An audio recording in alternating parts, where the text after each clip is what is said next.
Assalamualaikum warahmatullahi wabarakatuh. Semangat pagi, kita bisa luar biasa. Oke Pak, perkenalkan nama saya Imam Chandra Deniswara, NRP 801141039. Saya dari Serbuk. Di sini saya akan membuat video sertifikasi tentang materi overhaul control valve ya, PC small.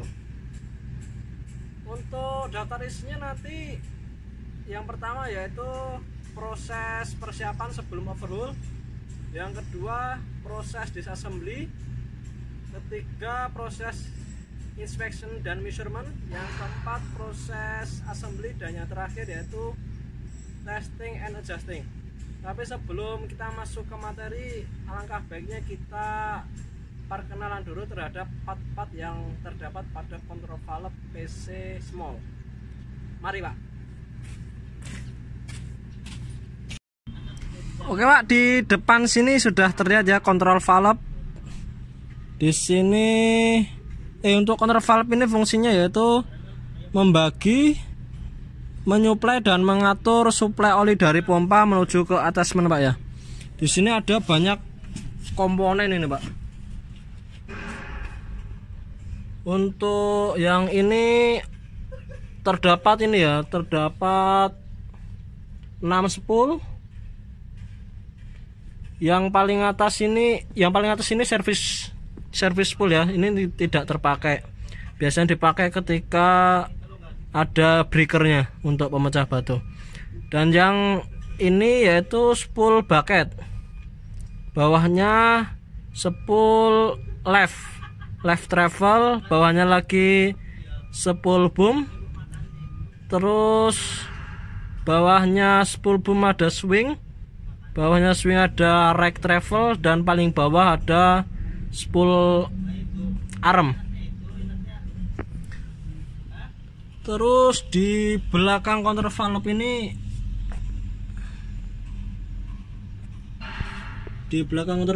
ada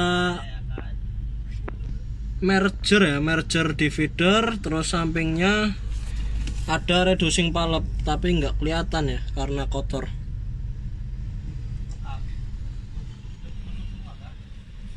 Nah, yang di sini di depan spool ini adalah compensating.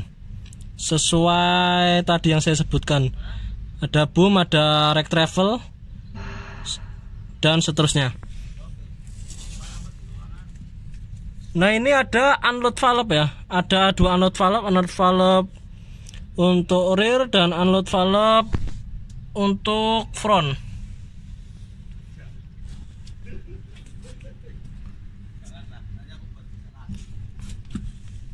Sama Pak ya, di samping kiri ini juga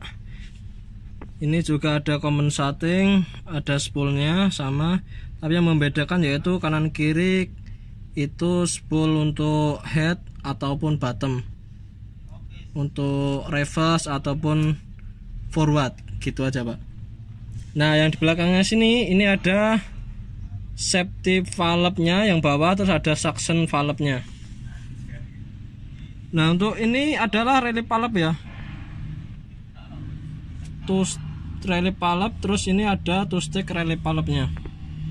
Yang atas adalah relief valve belakang, yang bawah adalah relief valve di bagian depan.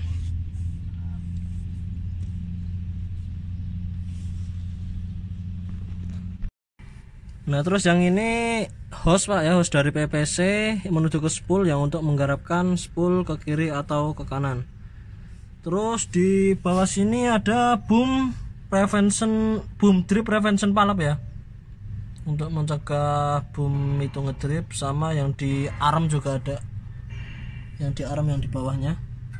Nah, terus yang di tengah sini ada LS shuttle valve sesuai tadi urutannya, boom, travel, terus bucket. Terus yang di tengah ini ada LS shuttle valve, LS slack valve yang ini.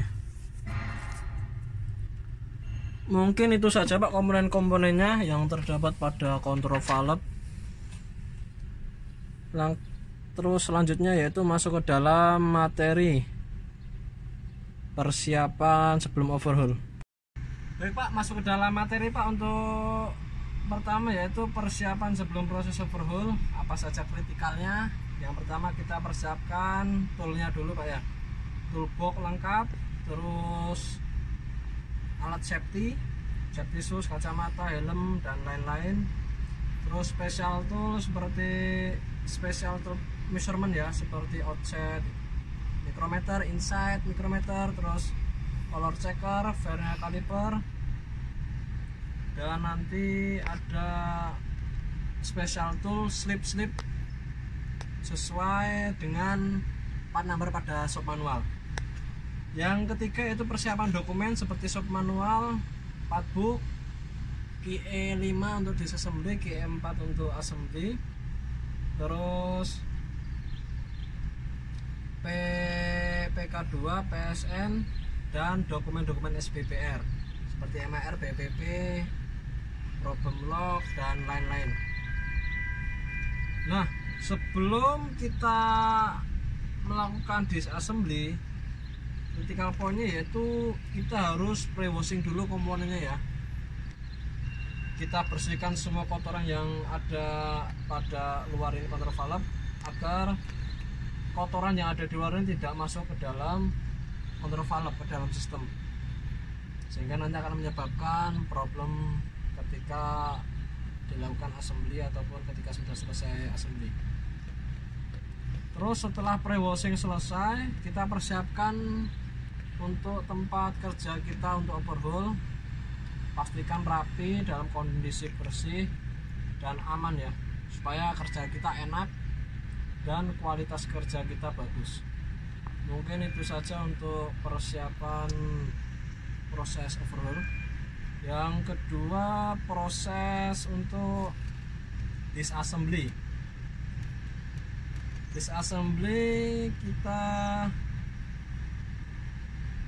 harus sesuai prosedur ya, prosedur pada shop manual ataupun pada GE sheet, supaya tidak terjadi kesalahan pada saat disassembly ataupun penggunaan tool.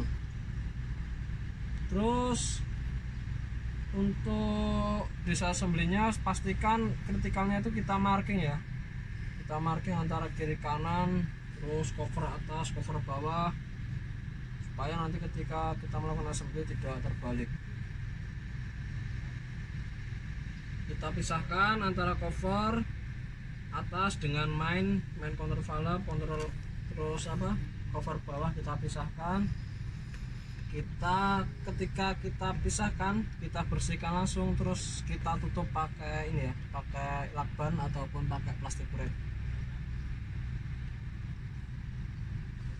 Kita lepas spoolnya, ini lepas covernya dulu, cover spool ini kita lepas spoolnya, kita tandain mana yang bucket, mana yang boom, mana yang arm, mana yang travel, karena spoolnya itu setiap attachment berbeda-beda. Nanti edge-nya, not edge-nya, terus labirnya itu nanti akan berbeda-beda, makanya kita marking supaya tidak terbalik. Nah, kita lepas juga yang di sini, di merger dividernya kita lepas. Setelah kita lepas, kita bersihkan, terus kita wrap biar kotoran tidak masuk. Kita lepasin semua ini ya, untuk valve-valve-nya. Terus compensatingnya ini juga jangan sampai terbalik. Compensating antara boom, bucket, travel, boom kita lepas semua, terus kita marking, karena compensating valve-nya itu antara attachment berbeda-beda juga. Terus kita wrap, sama safety valve-nya begitu juga. Mungkin itu saja sih Pak untuk critical point-nya ketika disassembly. Baik Pak, langkah setelah disassembly kita bersihkan semua kan. Supaya apa sih kita bersihkan itu? Supaya kotoran tidak masuk pertama. Yang kedua, ketika kita melakukan inspection itu kan kita visual check ya, agar kelihatan semua mana yang rusak, mana yang enggak. Terus untuk measurementnya juga biar akurat, tidak ada terjadi kesalahan pengukuran. Yang pertama yang kita lakukan inspeksi dan measurement yaitu spool Pak ya. Spool ini itu nanti ada 3 bagian yang kita cek, yaitu ada di edge-nya. Edge-nya itu bagian yang colak Pak, colak di spool. Terus ada notch edge. Notch edge itu bagian yang ujungnya spool ya.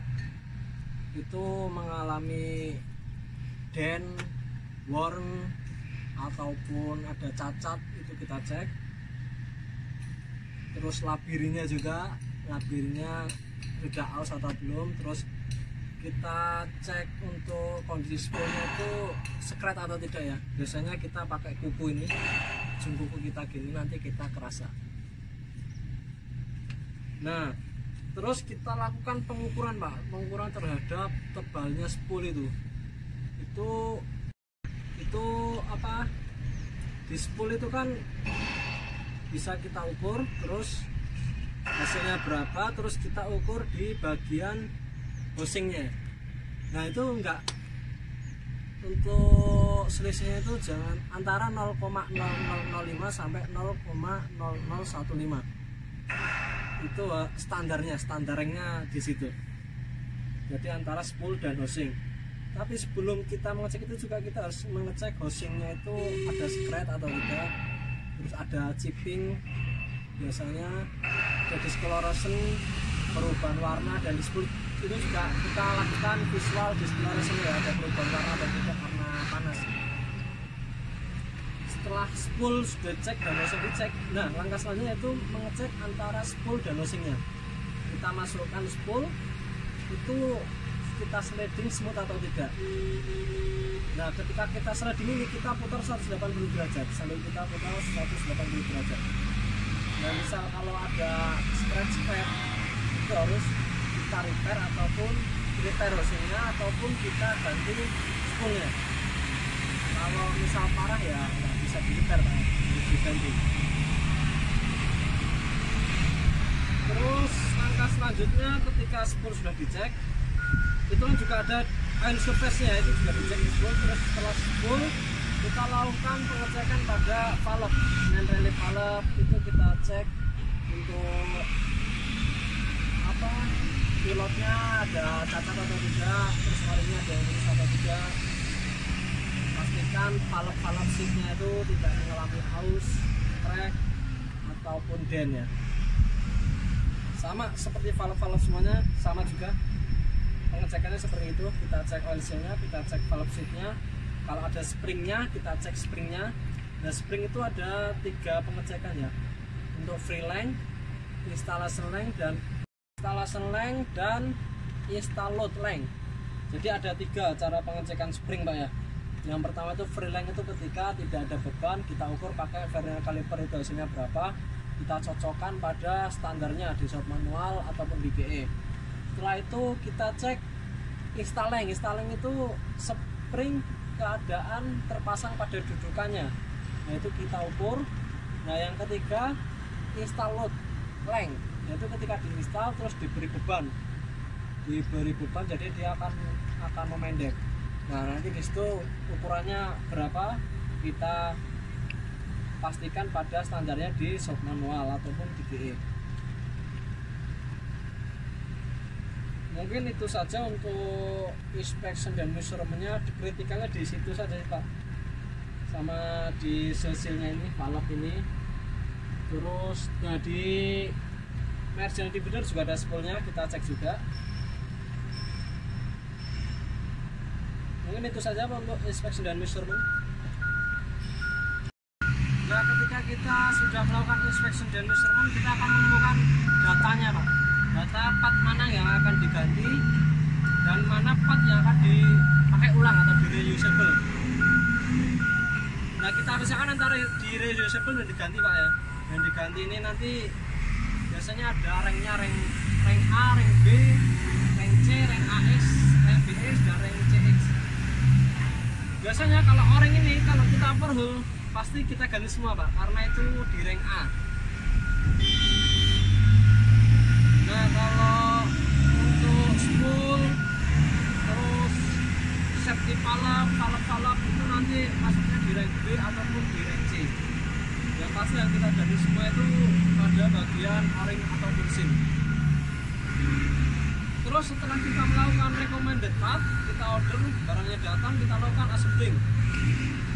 Langkah pertama ketika assembling yaitu pastikan pemasangannya sesuai marking pada saat kita disassembly ya, supaya tidak tertukar dan tidak terjadi salah pemasangan. Terus yang kedua, untuk pemasangannya jangan lupa kita lakukan torque sesuai standar di submanual maupun di GE. Terus apa lagi? Oh ya, untuk pemasangan oil seal ataupun pemasangan spool itu jangan lupa kita olesi menggunakan oli Pak ya. Biasanya kita menggunakan oli 30 ataupun oli engine supaya tidak terjadi scratch ataupun ketika o-ring tidak terjadi muntir ya. Nah, nanti pada akhirnya akan bocor o-ringnya. Nah, setelah pekerjaan assembling semua selesai, kita torque sudah, kita pasang sudah semua, kita lakukan penutupan pada lubang-lubang biar tidak termasuk kotoran ya ketika nanti kita akan melakukan pemasangan pada unit. Kalau bisa kita wrap semua saja, kita wrap biar supaya aman, karena kan dari workshop sampai ke unit kan melakukan perjalanan, jadi pastikan komponen counter valve ini dalam keadaan bersih ketika dilakukan pemasangan. Mungkin itu saja Pak untuk critical point-nya dan proses assembling. Pak, langkah terakhir yaitu testing dan adjusting ya. Testing dan adjusting ini kita bisanya melakukan ketika counter valve sudah terpasang pada unit. Nah, pastikan hose-nya tidak ada yang terbalik. Terus ketika dilakukan, sebelum dilakukan running itu kita bleeding dulu untuk hidrolik pumpnya, kita keluarkan anginnya supaya hidrolik pump tidak rusak. Terus tidak ada udara yang terjebak pada counter valve. Nah, kalau bisa itu harus di flushing semua Pak ya, di flushing antara hidrolik tank sampai ke counter valve maupun ke attachment supaya tidak ada kotoran ataupun air pada komponen tersebut. Setelah semua aman, langkah selanjutnya yaitu running. Kita pastikan tidak ada bocor pada bagian counter valve maupun pada koneksi-koneksi hose-nya. Ketika sudah tidak ada bocor, maka langkah selanjutnya adalah PPM Pak. PPM unit kita pastikan pressure semua standar sesuai shop manual. Contohnya ketika attachment ini pressure-nya 360 sampai 375 atau 380. Nah, biasanya main reliefnya ini nggak pas Pak, jadi kita harus adjust main reliefnya. Mungkin itu saja Pak untuk testing dan adjustingnya. Dan cukup sekian video dari saya untuk materi overhaul counter valve. Semoga bermanfaat. Wassalamualaikum warahmatullahi wabarakatuh.